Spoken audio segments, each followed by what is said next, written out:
Bana mpenzi mfuatiliaji wa chaneli yetu ya Lela TV, naamini uko poa kabisa na nakusii usiache kusubscribe, lakini pia kucomment kwenye page yetu au kwenye ukurasa wetu au kwenye media yetu, ili tuweze kujua je, habari hizi ambazo tunakuletea zinakugusa kwa kiasi gani. Sasa moja kwa moja tuende kuangalia ligi ya mabingwa Afrika ambayo leo iliendelea tena kwa mechi ambayo ilikuwa inachezwa Tanzania hapa kwenye uwanja wa Benjamin Mkapa, ambapo ilikuwa inawakutanisha wababe au wao wanajiita ni manunda wa mashindano haya ya CAF Champions League, kwa maana ya Simba Sport Club na Petro di Rwanda ya nchini Angola.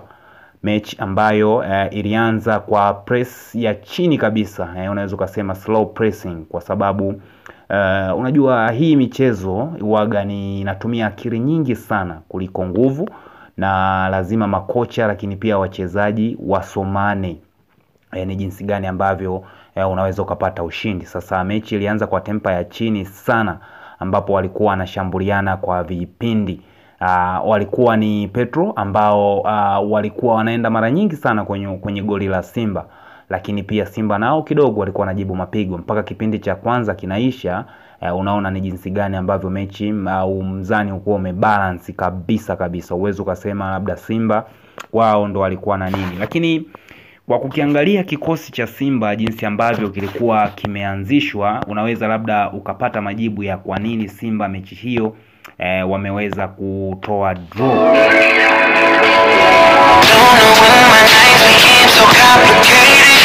Mechi wamefungwa kutokana na kile ambacho wao walikuwa wameanza nacho, kwa sababu ukiangalia Simba kwenye lango kabisa walianza na golikipa wao ambaye wanaye sasa hivi mara baada ya Pimpin Kamara kupata majeraha. So sasa hivi wao wanaenda na Yakub ambaye alikuwepo pale, walikuwa naye, lakini ukiachana na Yakub Selemani, ukianza kukiangalia sasa kikosi jinsi ambavyo kilikuwa kimepangwa, Yakub Selemani alikuwa nambari 1, lakini pia Mligo akicheza upande wa kushoto, wakati upande wa kulia kukiwa na Kapombe, lakini katikati pale palikuwa na Dirlock, lakini pia palikuwa na Nangu, wakati katikati ya uwanja palikuwa panaongozwa na Alassane Kante. Huyu ni kiungo mkabaji, wakati upande wa kulia alikuwa anacheza mbele ya Kante kulikuwa na Nabi ambaye Nabi Kamara, lakini kulia na kushoto kwa maana ya 11 na nambari 7 kulikuwa na Mtale lakini pia na Morris Abraham, wakati katikati alikuwa anacheza Neo Maema kama nambari 10, wakati nambari 9 alikuwa anacheza Force 9 ambaye ni Eli Mpanzu ndo ambaye alikuwa anacheza. Sasa ukiangalia sabu zote, washambuliaji wote wapo nje, Selemani Mwalimu, Soa, lakini pia Mkwala, kitu ambacho kilifanya mechi kipindi cha kwanza ikawa ngumu, ni kama ilikuwa haiendi, mipira ikienda mbele inapotea ghafla, mpaka dakika ya 70 huko ndipo hawa Petro di Rwanda wakaweza kupata goli, ambapo lilidumu mpaka mpira unaisha. Sasa mara baada ya kukuletea haya ambayo yalikuwa yamejili hapo, tuangalie ni wapi ambapo Simba wamekwama. Kwanza ukianza kwa kuiangalia Simba, ni kwamba imepigwa au imefungwa ikiwa inacheza kawaida sana tofauti na ambavyo tumezoea, pamoja na kwamba kipindi cha kwanza walionyesha nafuu lakini general performance ni poor. Uwezi ukasema sana au uwezi ukaongea sana katika hilo, ilikuwa ni kiwango cha kawaida sana.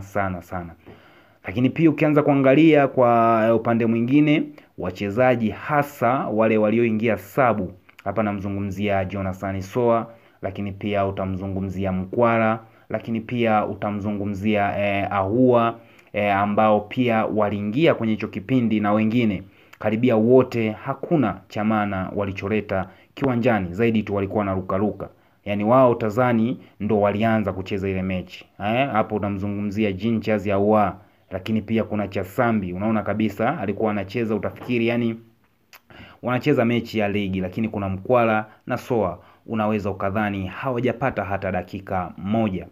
Ukiachana na hilo ambalo pia ilikuwa limewakwamisha Simba, lakini pia kuna upande wa kushoto ambao tuliaminishwa kwamba Mligo ndo mlisi wa Mohamed Hussein Zimbwe Junior, lakini leo mechi imemparia. Hapa ndo utaanza kuona sasa mechi za kimataifa na ndani ni jinsi gani utofauti unaonekana. Sasa Mligo yeye kwa ushauri tu anapaswa kujua tofauti ya kucheza Champions League ya Afrika na kucheza NBC Premier League ya huku kwetu, lakini pia anapaswa kujituma na kutumia maarifa yote aliyojaliwa kwenye soka.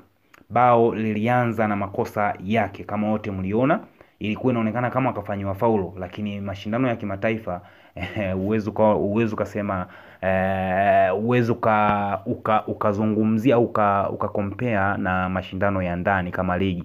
Kiupande wa ligi ile ilikuwa faulo kweli, lakini kimataifa lazima utumie stamina na mpira ni mchezo wa kugusana, so lazima uwe strong enough. So ndo kilichotokea pale, na ndo hapo hiyo move ambayo ilienda kupelekea goli kupatikana.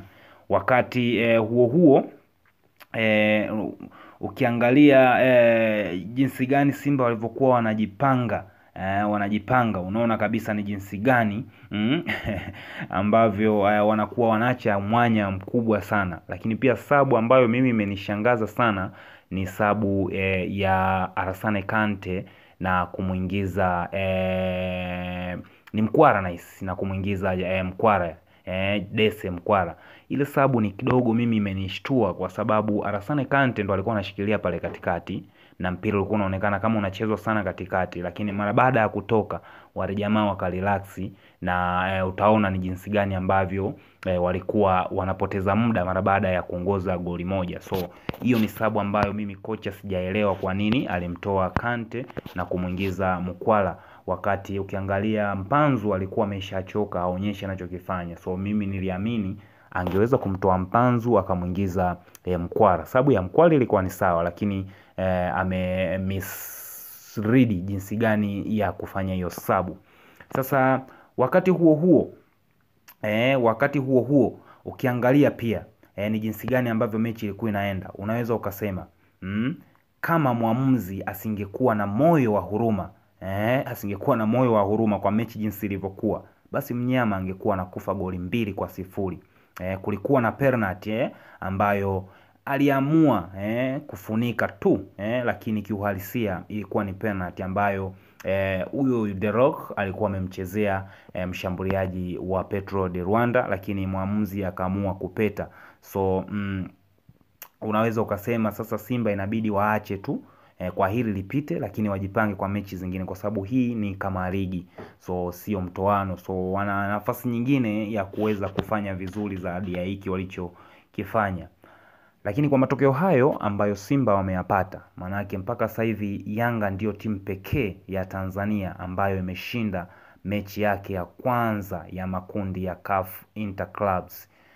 Kwanza ukiangalia Yanga jana walishinda goli 1-0 dhidi ya FAR Rabat, wakati Sierra Belouizdad wao walishinda goli 2 mbele ya Singida. So Singida walipoteza, lakini pia Simba wamepoteza goli 1 tena nyumbani na Atletico Petro de Rwanda, wakati FC Manyema wao wameinyuka Azam leo hii goli 2-0 huko nchini Kongo. So Yanga peke yake ndo ameshinda mechi zake za mwanzo.